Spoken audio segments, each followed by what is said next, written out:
भगवद गीता के अध्याय 4 श्लोक 7 और 8 में श्री कृष्ण कहते हैं, यदा यदा हि धर्मस्य ग्लानिर्भवति भारत अभ्युत्थानं धर्मस्य तदात्मानं सृजाम्यहम् परित्राणाय साधूना विनाशाय च दुष्कृतां धर्म संस्थापनार्थाय संभवामि युगे युगे। जिसका सबसे बेहतरीन और सटीक भाषांतर तर्जुमा स्वामी विवेकानंद ने किया है। जब सद्गुण और सदाचार यानी अच्छाइयाँ खत्म होती हैं, दुराचरण और दुष्टता यानी बुराइयाँ आम हो जाती हैं, तब मैं प्रकट होता हूँ। सदाचार को स्थापित करने के लिए, बुराई को ख़त्म करने के लिए, अच्छाई को बचाने के लिए मैं हर युग में, हर ज़माने में आता रहता हूँ। नफ़रत के सौदागर अपनी कम अक्ली की वजह से यह समझ नहीं पा रहे हैं कि उन्हीं को ख़त्म करने के लिए, उन्हीं का विनाश करने के लिए जाहिर होने की, प्रकट होने की बात श्री कृष्ण ने की थी। नफ़रत, दंगा फसाद, कत्ल, बलात्कार, मॉब लिंचिंग, इन सब को बुराई, दुराचरण ही कहा जाता है। और ऐसी बुराइयों में मुलव्विस नफ़रत के सौदागरों को ख़त्म करने के लिए, उनका विनाश करने के लिए हर युग में, हर ज़माने में आने की बात श्री कृष्ण ने की थी। इस्लाम में पैगंबरों की संकल्पना भगवद गीता अध्याय 4 श्लोक 7 और 8 के अनुरूप ही है। जब जब सद्गुण, सदाचार, अच्छाइयाँ खत्म हुई, दुराचरण, बुराइयाँ आम हो गई, तब तब बुराई को ख़त्म करने के लिए, अच्छाई को बचाने के लिए, सदाचार को स्थापित करने के लिए ईश्वर ने पैगंबर भेजे, जिनकी कुल तादाद हदीस में 1,24,000 बताई गई है। हर मुल्क और हर समाज में पैगंबर भेजे गए, जिनमें प्रथम मनुष्य और प्रथम पैगंबर हज़रत आदम अलैहिस्सलाम से लेकर आखिरी पैगंबर हज़रत मोहम्मद सल्लल्लाहु अलैहि वसल्लम तक का जिक्र है। इनमें से सिर्फ 25 पैगंबरों के नाम का उल्लेख कुरान में है। भगवद गीता और कुरान में ऐसी कई समानताएं हैं। दुनिया के अहम 11 धर्मों के मजहबी किताबों का कई सालों तक गहरा अध्ययन करने पर मुझे इनमें कई समानताएं नज़र आईं, जिसको मैंने अपनी किताब सिमिलैरिटीज़ बिटवीन होली बुक्स में लिखा और इन धर्मों को मानने वाले सच्चे धार्मिकों को एकात्मता की डोर से बांधने की कोशिश की। मेरी इन कोशिशों से नफ़रत फैलाने वाले अधर्मी, जो अलग अलग मज़हबों का लबादा पहने हुए हैं, हमेशा पराजित हुए।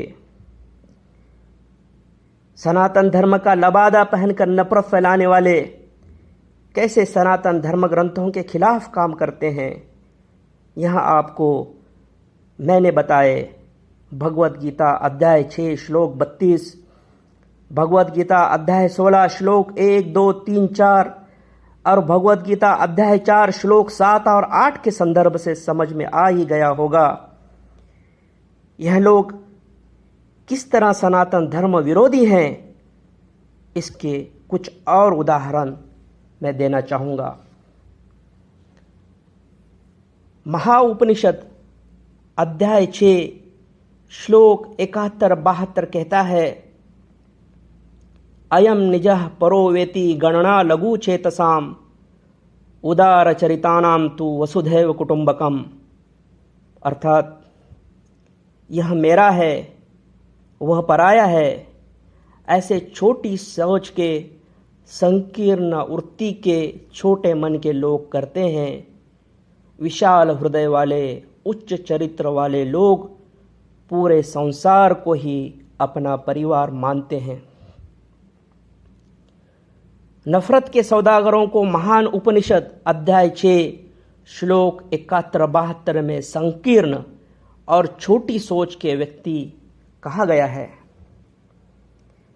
भारतीय संसद के प्रवेश द्वार पर यह श्लोक लिखा है, ऐसे संसद में छोटी सोच के संकीर्ण लोगों को हमें चुनकर नहीं भेजना चाहिए। मित्रों,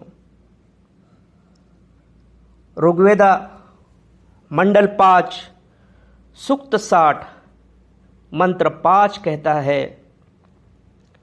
अज्यस्थासो अकनिस्थासा एते संभ्रातरो वावरुधु सौभाग्य। अर्थात कोई बेहतर कमतर बड़ा छोटा नहीं, हम सब भाई हैं। सब मिलकर सबके भलाई के लिए जद्दोजहद करें और एक साथ तरक्की करें। ऋग्वेदा मंडल 10 सूक्त 191 मंत्र 4 कहता है, समानी व आकुति ही समाना हृदया निवाह समान मस्तु वो मनो यथा वह सुसहासति।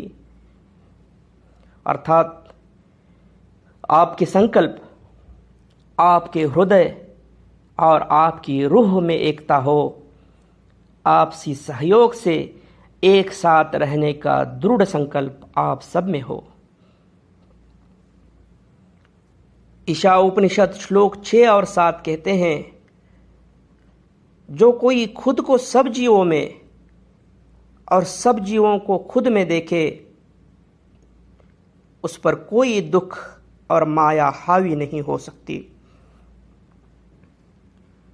मोहतरम सामीन, आप खुद देख ले कि नफरत के सौदागरों का हर काम सनातन धर्म ग्रंथों के नसीहतों के खिलाफ है। अथर्ववेद में समजना सुक्ता कहते हैं, समानी प्रपा सह उन्ना भागा समान युक्त्रे सह वो युनज्मी आराह नभिमी वाबिता। अर्थात सबका अन्न और पानी पर एक समान अधिकार है। जीवन रथ का अंश बंध सबके कंधों पर एक समान रखा गया है। सबको समरसता और एकता से रहना चाहिए। राजा के राजधर्म को सनातन धर्म बहुत अहमियत देता है।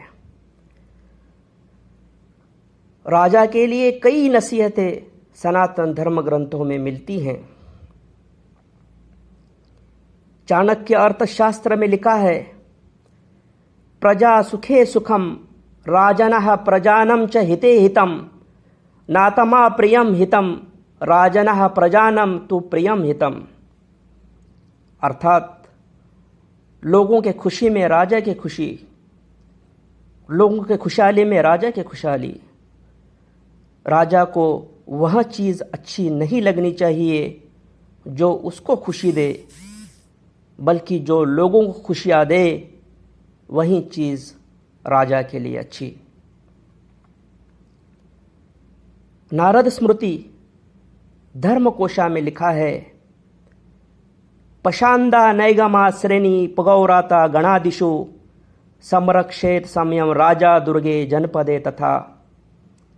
अर्थात राजा को चाहिए कि वो सबको संरक्षण दे, सबकी हिफाजत करे, फिर वो चाहे किसी भी धर्म या मजहब का हो, वेदा को मानने वाला हो या न मानने वाला हो या कोई और भी हो। नफरत के सौदागर हुकूमत चाहते हैं तो उनकी नफरत की विचारधारा को न मानने वालों पर जुल्म अत्याचार करने के लिए, बलात्कार, हत्या, मॉब लिंचिंग के लिए ऐसे जालिम राजाओं का और उनके छुपे और खुले गुर्गों का जुल्म के खिलाफ बात करने वाले इंसाफ पसंद सनातन धर्म से क्या संबंध। मित्रों, सनातन धर्म ग्रंथों में कई जगहों पर अहिंसा परमो धर्मा, अर्थात अहिंसा सर्वोच्च धर्म, सर्वोत्तम कृत्य है, यह जिक्र है। छंदोग्या उपनिषद, सांडिल्या उपनिषद, पद्म पुराण, महाभारत में और कई जगह पर कई बार इसका जिक्र किया गया है। यजुर्वेद अध्याय 12 श्लोक 32 में कहा गया है, ईश्वर ने ही तुम्हें शरीर दिया है तो उस शरीर का इस्तेमाल उसी ईश्वर ने निर्माण किए सजीवों की, फिर वो मनुष्य या प्राणी या कुछ भी हो, हत्या करने के लिए मत करो। पातंजलि योग सूत्र अध्याय 2 श्लोक 30 में उल्लेख है, अहिंसा का मतलब सिर्फ हिंसा न करना मात्र नहीं, बल्कि इसका मतलब है कि किसी भी सजीव के बारे में हर वक्त कोई भी दुर्भावना न रखना। सनातन धर्म के अनुसार हर चीज पवित्र है, चेतन और अचेतन भी, यानी जानदार और बेजान भी। इसीलिए गाय, नदी तक को पवित्र माना जाता है और उन्हें गौ माता, गंगा माता इस आदर से पुकारा जाता है। हर चीज से प्यार करना और हर चीज की इज्जत करने की सीख सनातन धर्म देता है। इसके विपरीत 8 साल की मासूम बच्ची आसिफा के बलात्कार को सही बताने वाले और मुजरिमों के हक में रास्ते पर उतरने वाले, दंगों में मासूमों को जिंदा जलाए जाने को, कत्ल, बलात्कार, मॉब लिंचिंग को सही मानने वाले कौन से धर्म का प्रतिनिधित्व करते हैं? मेरे मित्रों, हम सबको ये सोचना होगा। यकीनन वो सनातन धर्मी नहीं हो सकते, बल्कि उनका अधर्म कुछ और है और वो सनातन धर्म ग्रंथों की प्यार की नसीहत को नहीं मानते। उनके अधर्म ग्रंथ कुछ और हैं। हद तो यह है, कुछ नफरत के सौदागर अपने मन से कुछ बातें सनातन धर्म ग्रंथों में डालने की घिनौनी कोशिश कर रहे हैं, जिसकी हर सनातन धर्मी ने मुखालफत करनी चाहिए। अहिंसा की बात करने वाले सनातन धर्म ग्रंथों में कुछ नफरत के सौदागर अपनी तरफ से मिलावट करके हिंसा को कुछ हालात में जायज करार देने की घिनौनी कोशिश कर रहे हैं। धर्म ग्रंथों में कोई एडिक्शन, सब्सट्रैक्शन या मिलावट हो नहीं सकती। ऐसा करने वालों की कठोर निंदा होनी चाहिए। मोहतरम सामीन, सनातन धर्म कहता है, सर्वेपि सुखी न सन्तु, सब लोग खुश रहे, सर्वे सन्तु निरामया, सब लोग हर रोग से मुक्त हो, सर्वे भद्राणि पश्यन्तु, सब लोग अच्छी चीजें देखें, माँ कश्चिद दुख भाग भवेत, किसी को भी कोई शोक, कोई गम न हो। नफरत के दलाल कहते हैं, हमें छोड़कर बाकी सभी लोग उदास और विषण्ण रहे, रोगग्रस्त और बीमार रहे, बुरी चीजें देखते रहे और हमेशा मातम और शोक में रहे। तैत्तिरीय उपनिषद की शिक्षावली कहती है, ओम सहनाववतु, ईश्वर हम सब की रक्षा करे, सहानौ भुनक्तु, ईश्वर हम सब का पालन पोषण करे, सहवीर्यम कारवावहै, उदात्त ऊर्जा से हम एक साथ कार्यरत रहे, तेजस्वी नवधितमस्तु, हमारा अध्ययन प्रबल और प्रभावी हो, माँ विद्मिष्महे, हम एक दूसरे से कभी नफरत न करें। ओम शांति शांति शांति, हर ओर अमन और शांति रहे।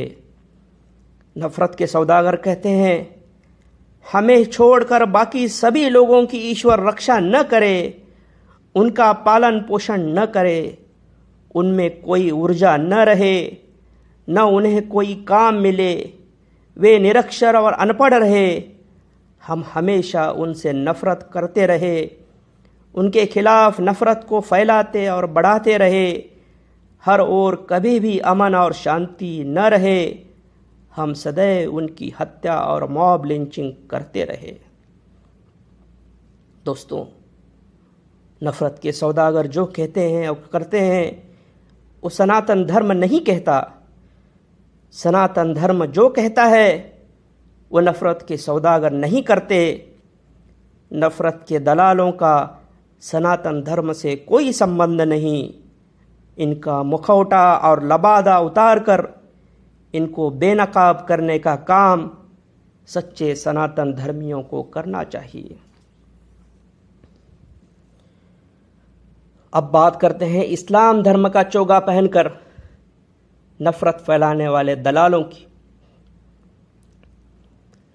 कुरान शरीफ के सूरा अल-माइदा सूरा नंबर 5 आयत नंबर 32 में कहा गया है,